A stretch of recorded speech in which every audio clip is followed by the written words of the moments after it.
The presenting sponsor of Upmarket is Foothill, the best AI editing platform. Snap, upload, and deliver at foothill.co.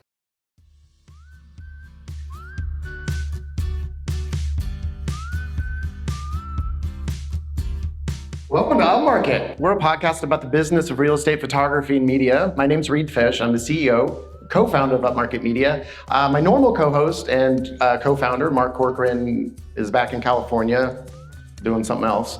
And so I'm here, but I brought our producer, Molly Peart. She's here off mic today, but thank you, Molly. And it's both of our first time in Canada ever. Not only is this our first live podcast recording ever, it's Molly and I first time in Canada.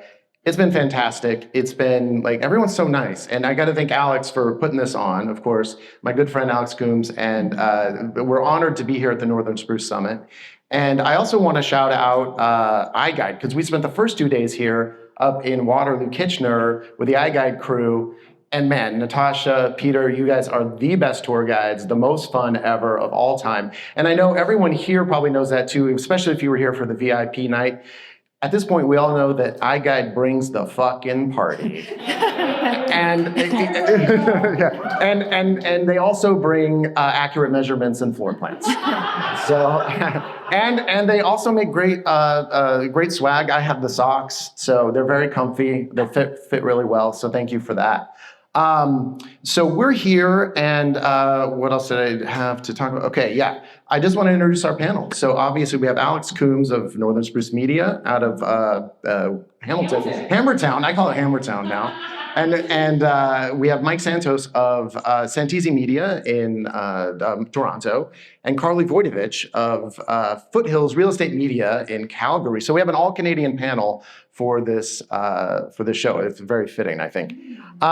So I wanted to start by pushing back a little on something that has happened here at the summit, and I'll recap a little bit for our audience out in the world who wasn't here. But the first presenter, Dan Fosh, super brilliant guy, made a lot of great points. But he was talking about how AI slop is out there, and how everyone in this room and probably every listener to this, we all hate AI slop. Because I think the premise was we're all, top 1% creators and creatives, but his point was everyone else loves AI slop, and no one can actually really tell the difference among regular people. And he kind of likened it to McDonald's and Amazon and Walmart, which basically produce slop, right? It's a lot of low quality goods for cheap prices, and no one really knows the difference, and immensely popular. And it kind of got to a point where I felt like, encouraged us to produce a high volume of garbage. And that's how we're going to grow our businesses, because we're all slaves to the algorithm. And the algorithm it loves garbage, and so we need to feed it garbage. How did that make you guys feel? Carly, I want to hear you first, actually. Oh gosh, okay. I definitely resonated with like a certain degree of pivoting when pivoting is necessary. And in a couple examples that he used about, the underserved rental market, I think it's useful to be like, not push slop, but like, okay, well, this is not my regular offering. It doesn't make sense to bring out the big stops on this. But at the same breath, I do think you can easily lose credibility if AI isn't used a little bit more thoughtfully, like in the later presentations it was taught. How you So and to clarify, I'm not anti-AI. Obviously, what we just saw from Matt, it can really transform our businesses in great ways. And I really loved how, he was like, I'm not putting any of my employees out of business. So that's, exactly. I think that's such an important element, that human element. And ultimately, what I feel like obviously is missing from the AI slop is the human element. And I guess it's more, obviously, I think it all probably ticked us off a little bit, but like, how do we push back against that? Is there a place for it, or have we lost to the algorithm? I mean, Alex, what do you think? It's a good question. No, I think there's two kinds of businesses that you have. You can have one that is high volume, low dollar slop, or you can have one that is boutique, high end, more expensive. They're both doable and they both work. It's just what resonates with you, right? Like, I would love to have both models personally, Right. you know, like I want to do both. But the one that resonates with me most is obviously you see everything that I do is like, it's very brand related. Everything that I do, I think about the colors, the fonts, every single thing, every detail. I'm very, very consistent with it. So like my brand, I want to be the boutique side. I want to have the beautiful videos because that correlates with me, right? So I don't want to be the slob. I want to be the high-end model. Right, but you want to make the money from the slot, probably. Oh yeah, I mean, for sure, that's it. yeah. And I don't know, and I kind of hate to even call all the low end stuff maybe slop. I mean, I think, I think what we've been able to do, as editing has gotten so much better, as technology has gotten so much better, I think the average real estate photo is so much better now than it was years and years ago. And it's so accessible to more people, right? It's so much, 10 years ago, 13 years ago when I first started, it was hard to do what we did. And now it's kind of easy. And, I'll give an example. Recently, I've been testing iPhone photos. So I've been running around my office, running around vacant properties. I've been shooting houses with my cell phone. I'm not delivering this as a product or anything like that. I'm just testing to see what it looks like. And mainly I'm testing it so I can see what Matt's software can do with it. So, if I did want to create an easier model or stop hiring photographers and be like, okay, my overhead immediately is going to be $8,000 because I have to get a camera, a gimbal, all these things, or they have to do that. Or we can just use the thing that's in our pocket.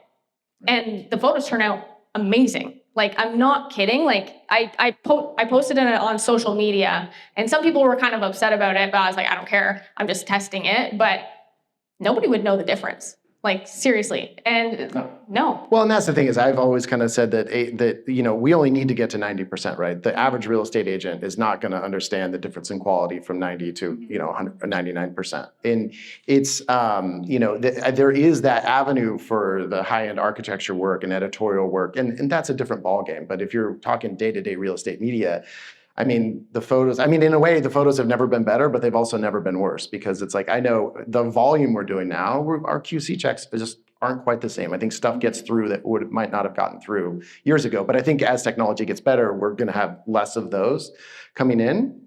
But I think that for me, I still, even on the low end stuff, I want to bring some humanity to it. And I think, Mike, you're in a little different situation, not in the day-to-day real estate world. I mean, are you seeing like, and for you, maybe it's got to be even a little more scary because of the generative AI that's coming, which we haven't seen here, but there's AI actors and everything. And everything I've ever seen done with like generative AI in terms of storytelling, it can have a great script, but it's never once resonated with me. It can be a funny script and I've never once laughed. And I just wonder, like, how are you feeling about AI coming for the type of videos you're doing? Yeah, it's pretty crazy. Like, honestly, it's the way that I see AI is like it's like its own category, almost like animation. You know how there's real life and then there's animation. Yeah. Now it's gonna be animation, real life, AI. Now, often people talk about how it's soulless, that it's missing that human aspect. It's true because as humans, we reward effort. So when you're scrolling and you see something that's AI, it might be impressive, but it's a lot more impressive when you see somebody put in the effort. Like, I'm going to use like the film world, for example. There's a lot of CGI that's being used. Yeah. You ever see the movies with Tom Cruise where he does his own stunts? Like people, they showcase that and people appreciate it. It elevates the movie. They will always reward effort.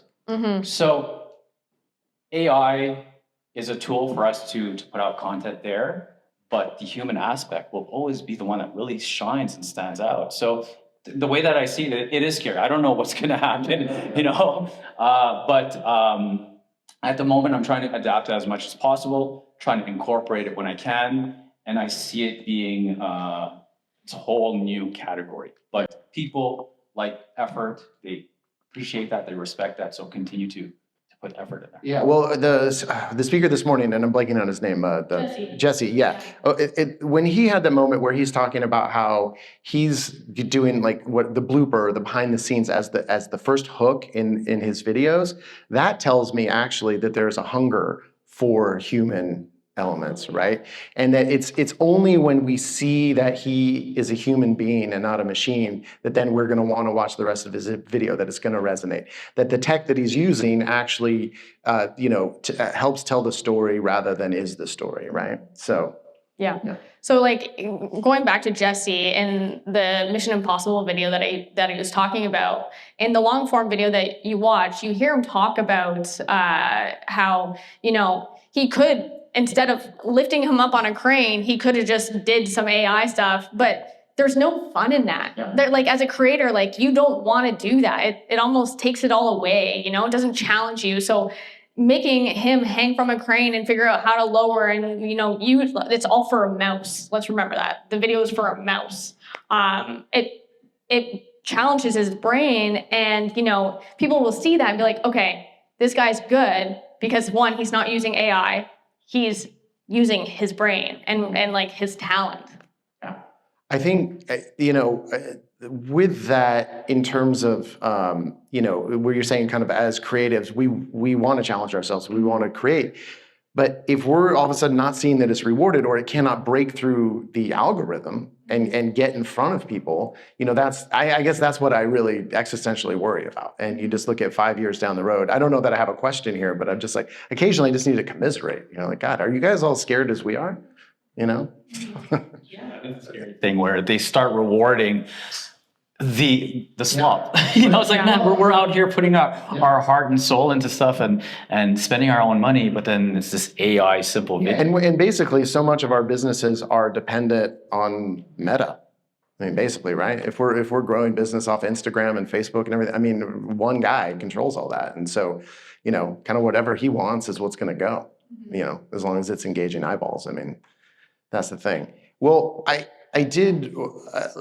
It wasn't all doom and gloom from Dan Fosh, and you kind of touched on it there, Carly, for a second. Is one of the ways I think that we can grow our businesses, even with this AI coming, is finding these underserved markets, and that really resonated with me.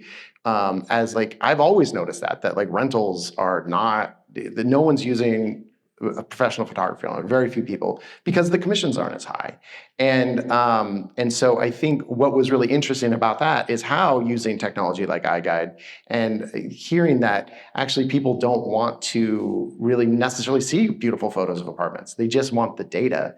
That is a super avenue for us. And I think everyone should walk out of here and think about, are there other markets that we can serve with products that we're already using and services that we're already providing? Have you guys had any luck with any underserved markets? I know you guys with Northern Spruce Creative are probably finding things that are outside of this real estate world, so we don't have to ride the cycle of like buying and selling real estate. I mean, anything that stands out for any of you? Something relatively similar, I guess. We have Foothill's Branding Co. Now it's a newer baby to us, so we haven't had as much success as Alex so far, but I do have a lot of hope there, and my vision is just trying to treat it kind of like how I treat real estate. Like I approach, or I offer our services like the approachable option. I like to speak to people very like direct and not get too techie in my conversations, just because that's not even my background. So I speak to them more like, hey, I've been speaking to a 70-year-old realtor named Glenda, and she was forced to be a content creator overnight. What I notice, some businesses overwhelm them by assuming too many assumptions that agent knows what they're there for, what they're, what they should be getting. Order pages like within Spiro or wherever else, where people have 112 options. Like, do you want the 60-second video, the 90-second, the 120-second, vertical? Do you want the 60, 90, 120, blah, blah, blah? And it's just like so overwhelming. So in my approach to our clients on the real estate side, it's just like, this is why you need this service. What you're explaining, I know you said you want to be on socials. This is the product that's right for you. So with Foothill's Branding Co., we have plans and some things in motion to take that same approach to different industries. Mom and pop shops that aren't so speak down to them in a certain extent that's so overwhelming, but like, hey, you have a exposure issue or this and that. So I think that, but we have had a lot of success within that realm so far of Foothill's Branding Co., just for headshots of branding for realtors even. right? Like we are their go-to. We are the people they already know and feel comfortable with. It's just kind of an easy like switch over, I guess, that, hey, we know what you want. You don't need some crazy, 12-hour branding session at a studio with a fancy, portraiture artist, but here's your updated headshot. So I think just trying to, pivot so it's not so reliant on the, many ebbs and flows of the market specifically. Yeah. And now, would you both have so it sounds like you have a branding company too now. Now, are you both have separate brands? You have Northern Spruce Creative and then Foothill's the branding company. Now, are you having separate social medias and separate web pages and all that kind of stuff? And how is it to run two businesses that essentially are probably under the same umbrella and utilize a lot of the same staff? We have everything completely separated. So essentially, like Maya and Joseph, they do not touch anything having to do with the house. They won't do it. And then the same with the real estate side. They won't do anything creative, right?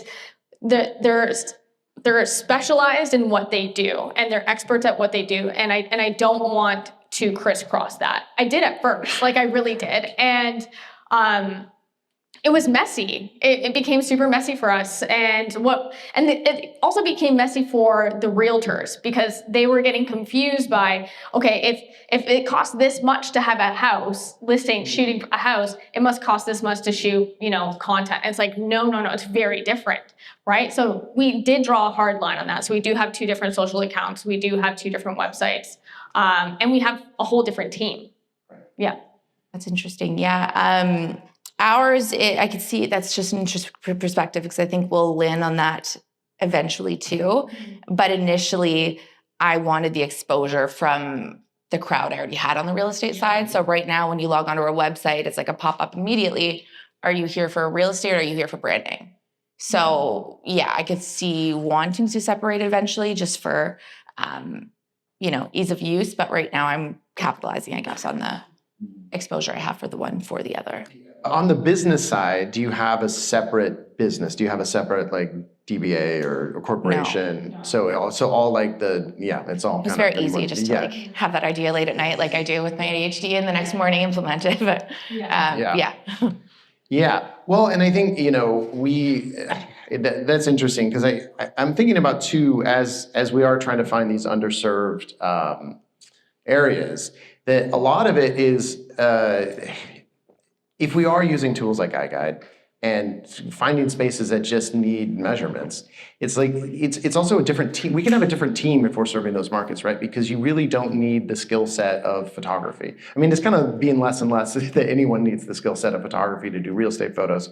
But I think that allows us more flexibility in hiring, because hiring can be hard, right? And training can be very difficult, and getting the right people can be hard. So having, basically any entry-level employee able to go in and do that type of work, if you can cultivate that business, it can really be such a great source of additional revenue, and you're probably going to be paying that person who's out there collecting that data a little bit less. Mm-hmm. Yeah. Sorry, let me look at my notes here. But yeah, how have you found the balance? Mike, I'll direct this one at you first. And I remember when Dan kind of asked, who feels like they're creative? And very few hands went up, and everyone kind of raised their hand when they're entrepreneurs. But I mean, you're really coming just a creative business. I mean, how are you balancing the entrepreneurship with the creative? And I mean, do you think about it in those terms? Or do you have to sometimes just wear a creative hat and then other times you're just in your business mind? Yes, great question. I'm going to pass this one to Carly. I'm just joking. I've been bugging her. I'm like, I'm just going to pass everything to Carly. Great question.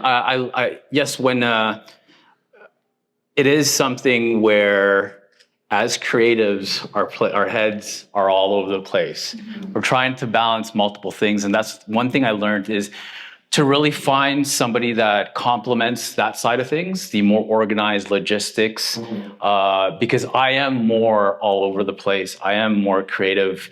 My wife is the opposite. She's by the book. I'm all over the place. So just recently this year, I do have a business manager that is now taking care of more of the business side of things, the logistics, so I can really focus on the creative. To answer your questions, yeah, at the early stages, you're kind of all over the place. You're balancing multiple things. You're balancing everything, and you got to find the ways to, as you scale up, as you grow, to find the proper roles for each individual. And to what Alex is doing, because I used to be part of a media company where we did have real estate and also a corporate side. We did separate it, but we started off where it was all together. So it is a direction where you want to go. You do want to separate it. And yes, as I'm growing, I am finding like more and more roles opening up that I do need the support to separate the creative side and that business side.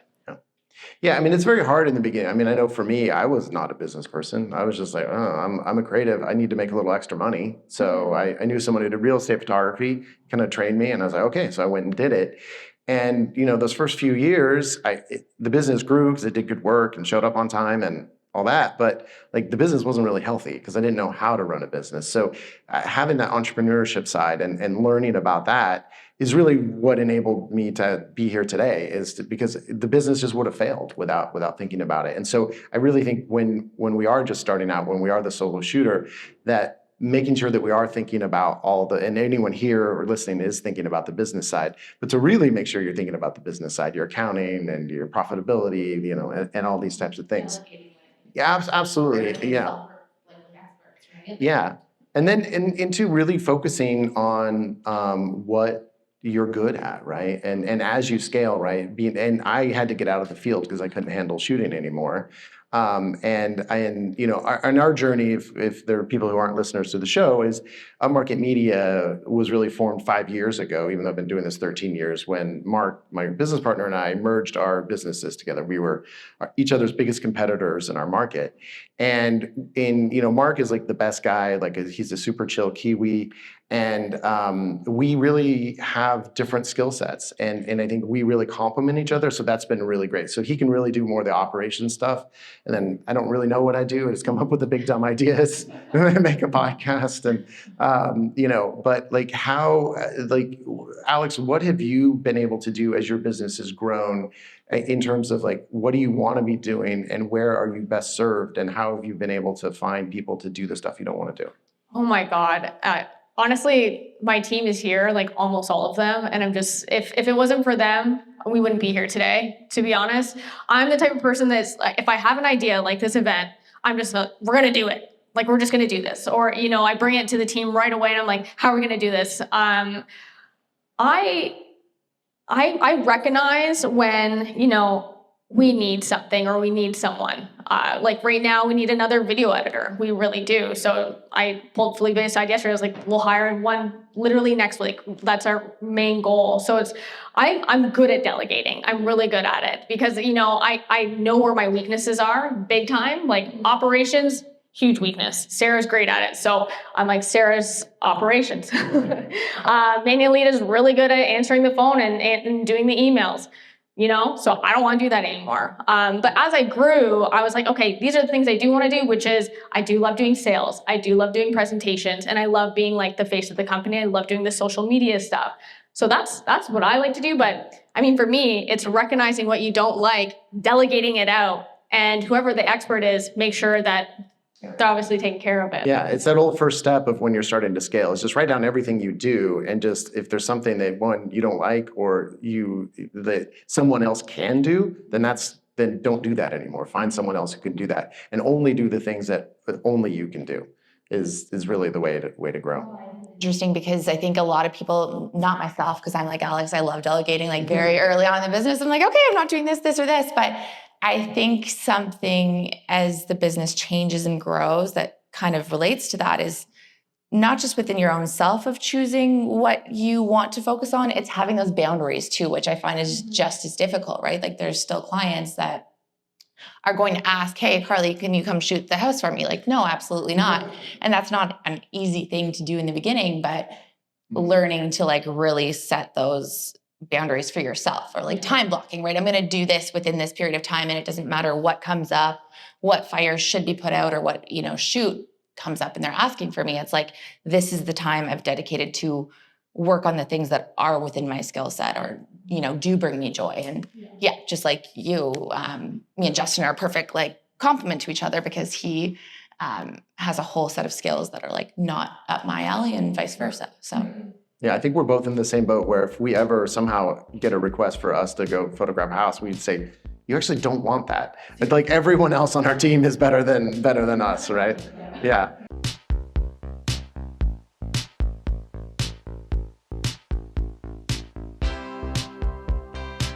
I'm a solution guy. I love solutions. And for me, one of the best solutions that we've come up with for our editing workflow is Foothill, of course. Foothill.co. Foothill is an AI editing platform that spits out fantastic results in just minutes. It has improved our workflows from the moment we've started using it because our edits are done like basically instantly. And so we can get them in our QC pipeline and in our delivery pipeline as soon as possible. It gives us a jump start of our day. So everything is taken care of by the time we come in the next morning and everything's ready to go, ready to be delivered. And Foothill is so much more than that too. They also offer scheduling, they offer delivery right from their platform. So there's so many different things. But the AI editing is really what stands out to me because it is so good. And if it ever does mess up, which is really honestly not that often, there's a team of human editors there ready and waiting to make it right. So Foothill, we have a great offer with them. If you use the code 50UP, 50UP capital, you'll get 50% off your first month's subscription to Foothill. Check it out. I cannot recommend it more highly. Look, I know we recorded these ads later. We're back home, but look, it was so great to hang out with Kevin and Lacey from HD Photo Hub, and it was really a great chance to connect. They're such fine folks. I love everyone I've ever met with HD Photo Hub. I love them almost as much as I love their platform because HD Photo Hub is really, I think, the top platform for the back end of our businesses, right? You can do everything everything you can think of. Basically, you can do through HD Photo Hub. It's scheduling. That you can have your order forms on there. It's all your delivery options. You can track mileage for your team. And then of course the marketing kits. How could I not talk about the marketing kits? They are so stellar. All of the different things that they give you that you can give your agents to enhance their marketing. In HD Photo Hub, one of the other things I love is there's no subscription. It's just pay per delivery. So that means that we can accurately project for each shoot that we do how much all of our back-end stuff is going to cost. And so that makes it so much easier to set our prices and for our budgeting. I love it. hdphotohub.com. Please check them out. You can use the code Upmarket and you're going to get 15 free full deliveries. That's including media kits. So what a fantastic value. I really, really, really think you should check out HD Photo Hub.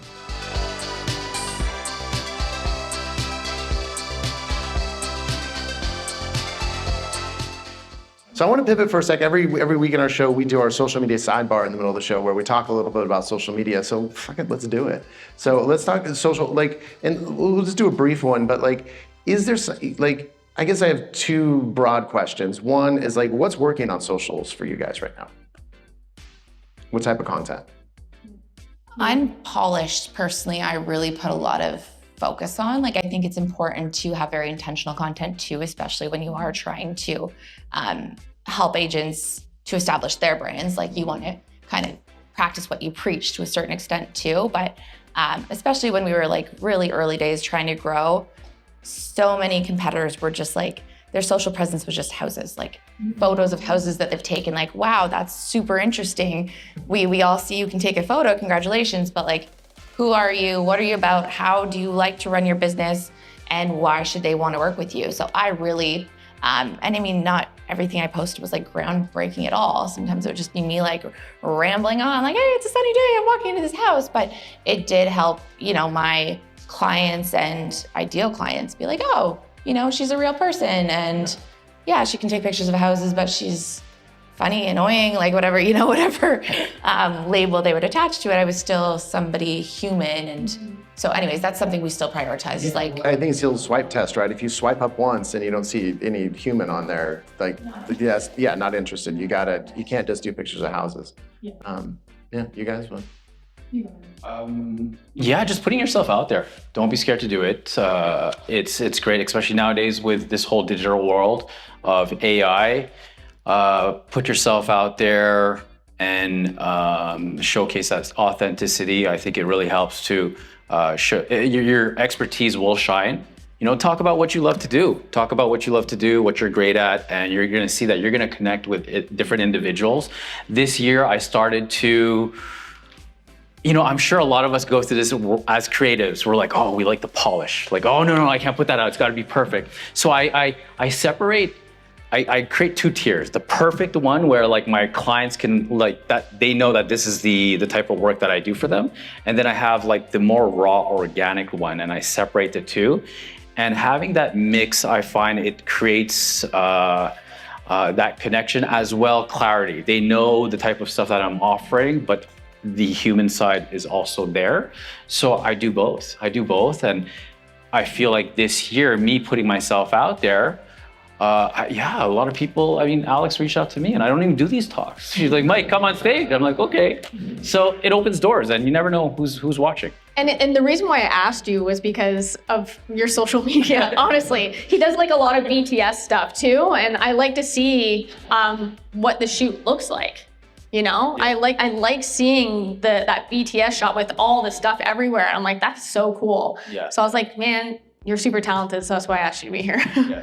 Should I mention that? That's one thing that I'll recommend, and I want to mention that in the presentation. What works is the behind the scenes. Yeah. Showcase as much as behind the scenes, because that's what's going to showcase your value. Mm-hmm. The clients don't realize, you know, when they ask you for these amazing, crazy videos, they don't realize how much work is involved. So I do showcase sometimes the lighting setup. I showcase that, like, I have a makeup artist on set, or I have this, it takes this much time, and they start to see the value. So it does help me when I do position different products with my clients. So yes, I highly recommend to do behind the scenes.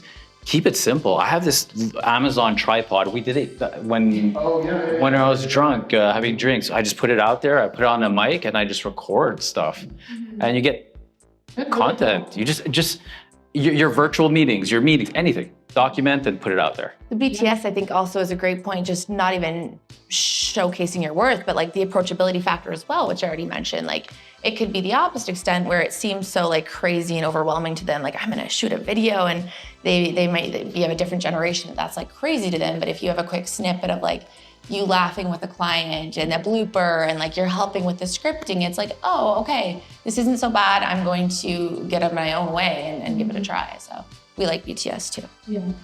I think for us, one thing that we started doing this year was focus on different types of media or things that we want to gain more of. So for example, obviously the AI video stuff went crazy this year. So we wanted to educate. So we dedicated a whole month.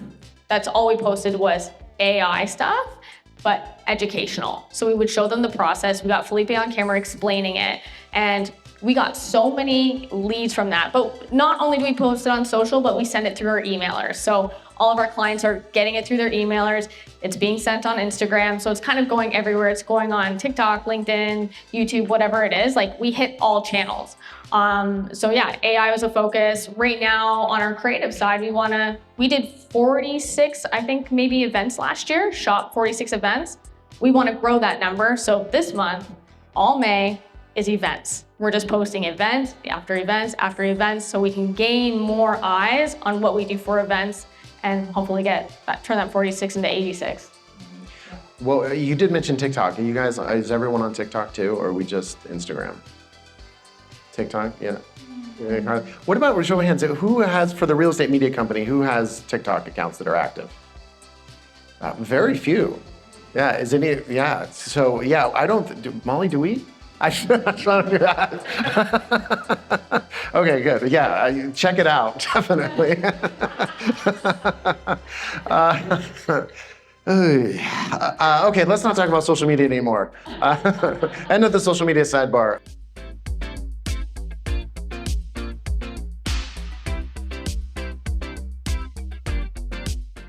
can't believe it. I'm going to talk more about iGUIDE. I feel like we just hung out with iGUIDE all week out there in Canada, and it was so much fun. And we talked so much iGUIDE, but I'm just hungry for more iGUIDE. So iGUIDE is such a great platform. It was so fantastic to see their headquarters and see the amount of tech that they are putting behind everything. They have a whole crew there, man. There's like 130 people working up there in Waterloo at the headquarters. Really, really impressive operation. And it really gives me a lot more confidence in saying that iGUIDE is a company that I can believe in, and iGUIDE has a product that I can believe in. I mean, the proof is in the product. We see it every day when we're using iGUIDE. We see it from the floor plans. We see it from the site plans. iGUIDE is cutting edge at the top of their game, accurate measurements, accurate floor plans, speedy delivery, all the things that you want from a platform. And very user-friendly. Our clients are loving iGUIDE. We've kind of made the switch with a lot of our clients to start using iGUIDE. And, no complaints, only kudos from every single one of them. So if you're interested in checking out what they have to offer, go to goiguide.com and check out what they're doing. Thank you once again, iGUIDE. What an honor to be working with you all. It's just so much fun. And, it's just, let's cheers to many, many more. Happy to report back from Canada that Second Floor app works there too. So Second Floor app, I mean, look, it's cross-border. You can do these floor plans anywhere. You find yourself in a foreign country, like I found myself last week, and you're feeling a little uneasy. You want to get the lay of the land. You bust out that phone, you walk around for 5 minutes, and you're going to have a floor plan of whatever space you are in. Second Floor app, super easy, super fast, super accurate, and you get results instantly. So check it out, please. secondfloorapp.com/upmarket. You're going to get a free month of service. Please check out Second Floor.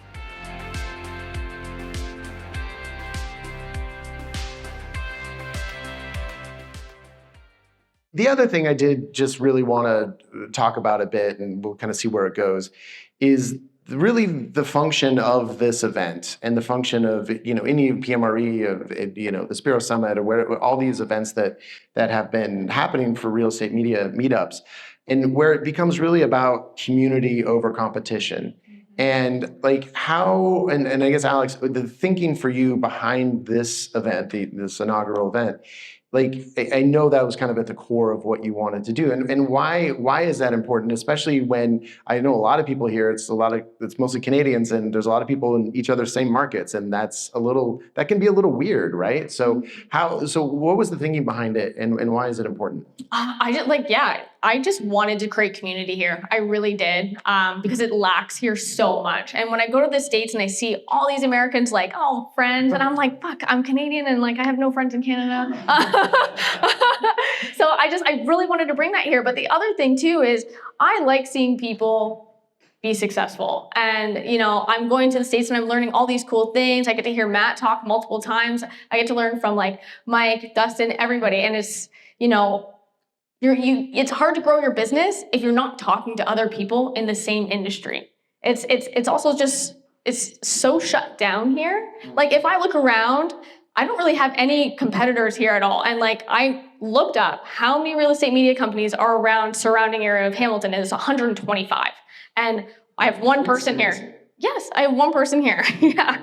And it's just like you don't have to come, but I'm open to it. I want people to come. I want to make friends with people. It's about growing together and learning how we can adapt in this industry, because it is changing so fast. Like it is crazy. When we went to Cancun, my mind was blown as to how fast this industry is changing. Yeah. And Matt just touched on it a little bit. And it's crazy fast. So yeah, we were just for clarification, we were just on a retreat in Cancun that was put on by PMRE for kind of more scaled businesses, kind of the high producers.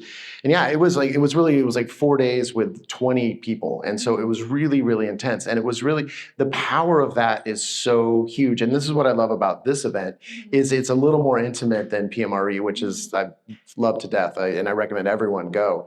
But this event, you have a little more of that intimacy, and you get to talk to the same people over and over. And it's forming those relationships. You get to the heart of what you actually can give and receive from people.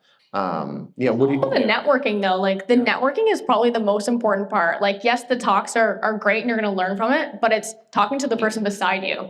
you know? And I learned that, yes, PMRE is awesome. It's huge, but I learned and I dove deep when I went to the Spiro event. Like it was 80 people around there. And I was like, I came back and I was like, damn, I just learned so much. But I also got to know people on a different level because it was so small, right? Yeah. I mean, what do you feel? I mean, do you hang out with your competitors in Calgary ever? Yeah, I mean, like we're not having sleepovers, I guess, or like having drinks regularly, but like, yeah, I mean, genuinely speaking, I want to see most people win, first of all. Second of all, not all, like, no, some I want to fail miserably. No, I'm kidding. Also, just like we don't have the exact same offerings as like James is in our market, right?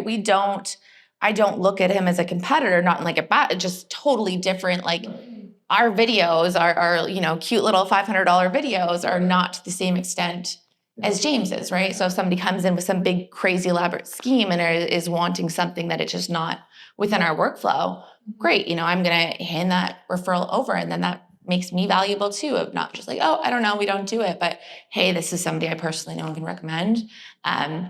Also just like accountability, right? It's an island doing this job by yourself. So if you can even like leave here with one legitimate relationship that you can be accountability partners. And like, if there's something you're both struggling with, whether it's like, okay, I really got to get better at our client acquisition. Oh, me too. I've been putting off outbound calls for 6 months. Well, stay friends afterwards. Have like a pact together that you're going to crush that together. And it feels to me a little bit more approachable than just like sitting in a room by myself and, trying to hash that out. Yeah. Mm-hmm. Yeah, I 100% agree that collaboration is a key thing. It's helped me grow in my business. I've gotten into different industries because of collaborations. When I was talking earlier about developers and builders, I was introduced to this industry through another company. And they basically brought me on, and I helped them grow this division of builders, working with builders. So it was a great opportunity, and that was through collaboration. And I know that it's great to see everybody here. Everybody has been so kind.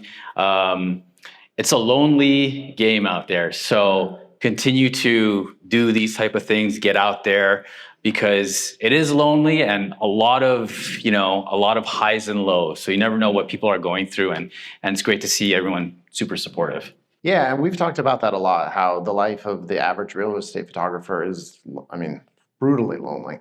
You're just out there driving around all day long talking to realtors.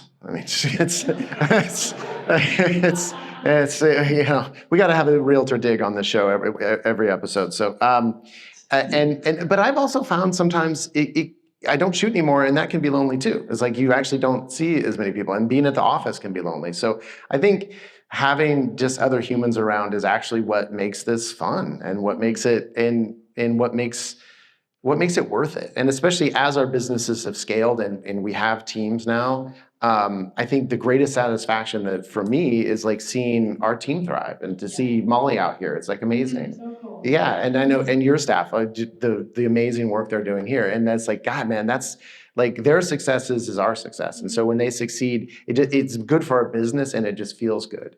And I think, and the relationships that I've formed with the community have been so invaluable. And it's like why you're sitting here. And it's, I think we're trying to all find ways how we can work together and help grow, not only grow this as an industry, but grow our own businesses within that. Yeah.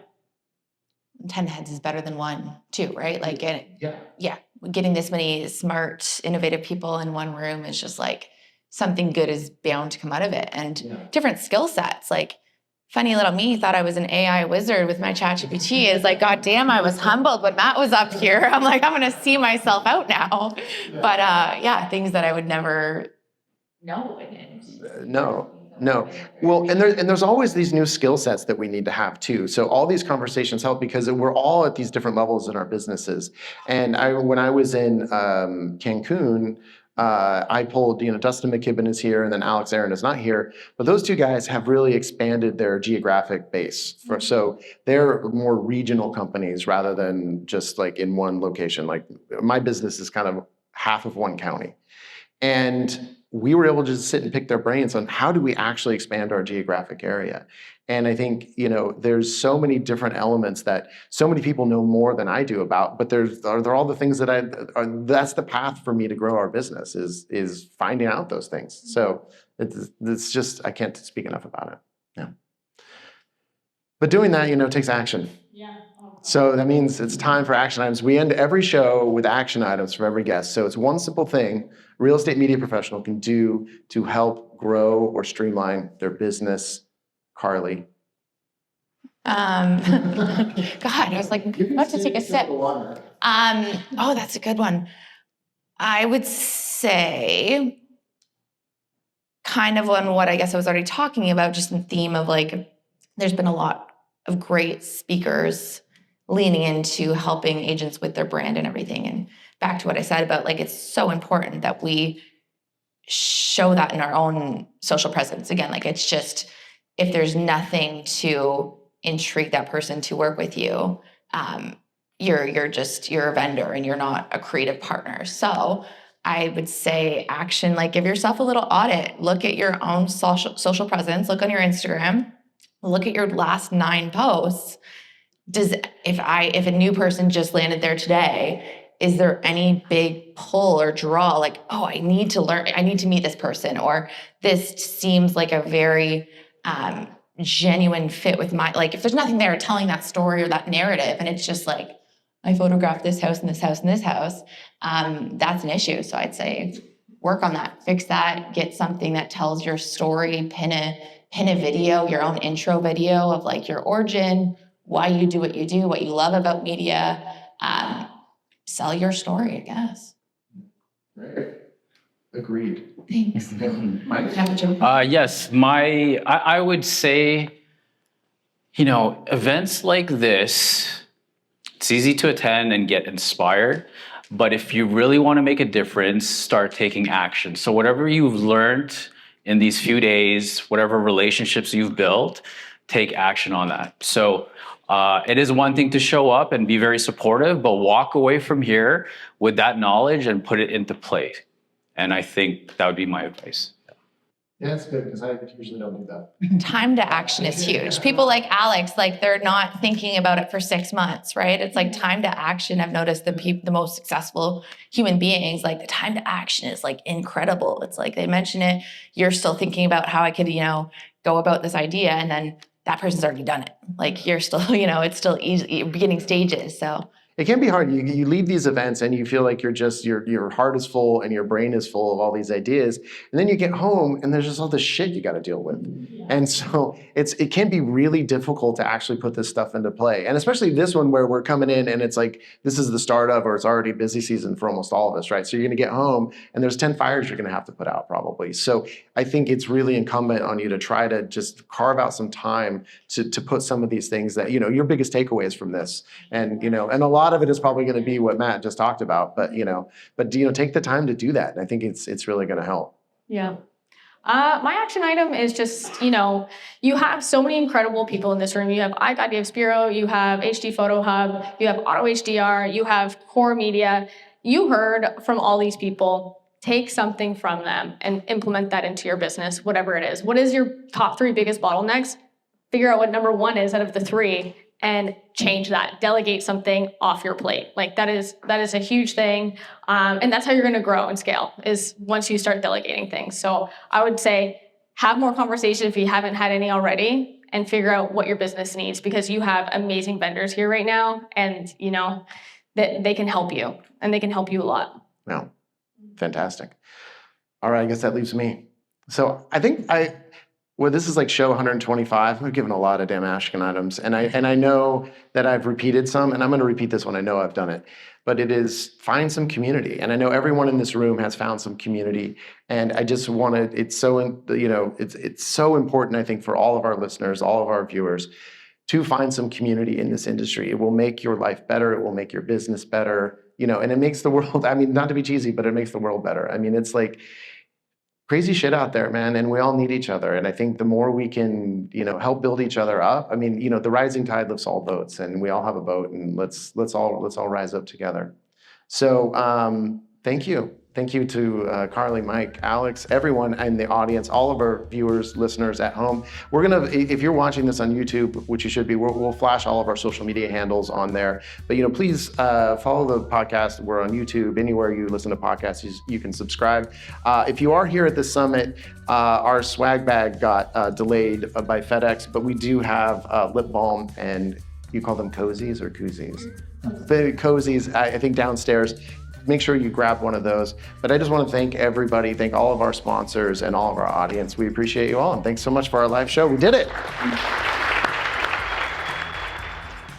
Upmarket is a production of Upmarket Studios and is produced by Molly Peart and edited by Bethany Diedrich. Our wish for you this week is to not have to do any Friday Night Twilight shoots. Thank you for everything.